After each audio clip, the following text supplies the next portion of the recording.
त माण्हू हाणे बि रूलिंग अशराफिया केतिरो हिन मां उनखे बदल बि पंहिंजी रविश बदिलंदी न बदिलंदी, पर ख़्वाहिश मुंहिंजी आहे त आम माण्हू पंहिंजी रविश मटाए। हू जेको चए थो त मुंहिंजो छा वञे ऐं आउं फेसबुक ते शाइरी करे वठां, ऐं हीअ सभिनी ते बि वधी वेंदव। हीअ जेको डेटा वठनि था हीअ कनि था, सभिनी जो महांगो थी वेंदो, इहो एतिरो सस्तो कोन रहंदो। त ॻाल्हि इहा आहे त हीअ बसि हा जेको सिर्फ़ु दानिशरी कनि पिया माण्हू, उन्हनि खे सोचणु खपे। ॾिसो ॻाल्हि इहा न आहे हू जेको वीचारो सफ़ा ॿिनि मिनटनि जी मानी में पूरो आहे, उहो त सोचे ई सोचे, पर जेको थोरो सुखिया माण्हू आहिनि उहे ख़ुदारा जेके आहिनि उहे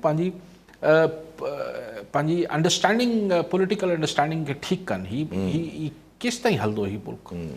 अच्छा, जीअं तव्हां ॻाल्हि कई त हिकिड़ी जगह त ठीकु आहे, पंज जॻह ते वरी त रूलिंग अशराफिया जा वरी थोरा कॉन्सेप्ट जेके चओ था त माना उहो वाक़ई सही ॻाल्हि आहे। हिकिड़ी तरफ़ डिस्कशन हले थी त इमरान ख़ान खे गिरफ़्तार कीअं कजे, ॿिए तरफ़ डिस्कशन हले थी त सेंसस जेको आहे उहो पहिरीं मार्च खां शुरू करायो वञे, 50 अरबनि जो ख़र्चो कयो वञे बाक़ाइदे नए सिरे सां।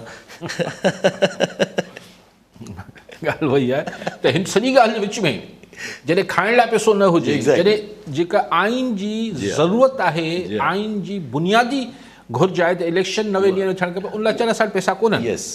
बाक़ी सेंसस लाइ 50 अरब रुपया। हा गुड गुड मतिलबु इनखे चइबो आहे त इहो थींदो आहे सेंस ऑफ प्रायोरिटी जेको थींदो आहे न, माण्हू खे तरजीहात असांजे मुल्क जी इहे आहिनि। ऐं असां वटि कहिड़ी कटौतियूं थियूं, कहिड़ा एक्सपेंसिस घटि थिया आहिनि, कुझु बि न थियो अञा ताईं।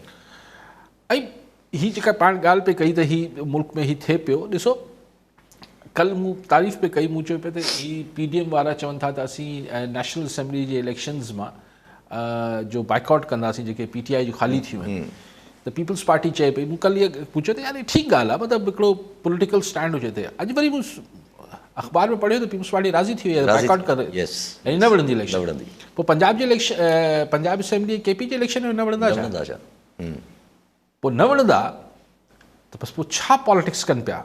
ॾिसी पीपल्स पार्टी 1985 में ग़ैर जमाती बुनियादनि खे चूंडनि बाइकआउट कयो, जंहिंजो पोइ बर्मला पीपल्स पार्टी लीडरशिप कई भेरे उनखां जेको आहे उनखे चवंदी ग़लती, रॉन्ग डिसीजन हो, ग़लति डिसीशन हो। त हाणे वरी PDM जे चवण ते रॉन्ग डिसीशन थिए पियो, ग़लति डिसीशन। ऐं ख़ुदि नवाज़ लीग गलत डिसीशन करे पई। इलेक्शंस प्रोसेस आहे माण्हुनि सां कनेक्ट थियण जो। पर हाणे जेको मूंखे सम्झ अचे थो, अगरि पाण उन ॻाल्हि खां थोरो ॿियो ज़ावियो ॾिसूं त मुंहिंजो ख़्यालु आहे त हीअ जेको महांगाई जो तूफ़ान अचे पियो, हिन खां मीडिया खे ॿियनि खे वरी साइड ट्रैक करण लाइ शायदि ख़ान खे अरेस्ट कंदा। अॼु कोर्ट मां हिकिड़े मां ज़मानत रद्द थी आहे, त हीउ मुनासिबु मौक़ो हूंदो जो माण्हू महांगाई ते ॻाल्हाइण बदिरां माण्हू इमरान ख़ान गिरफ़्तार थियणु खपे या न थियणु खपे या माण्हू हलनि थियूं पियूं डिस्कशन्स इहे। ठीकु आहे, पर पाण खे काफ़ी अर्से ॾिसो नवाज़ शरीफ़ एडमेंट आहे, नवाज़ शरीफ़ बज़िद आहे त जेको सभु कुझु मूंसां थियो आहे उहो इमरान ख़ान सां थियणु खपे, तॾहिं त थियो इंसाफ़।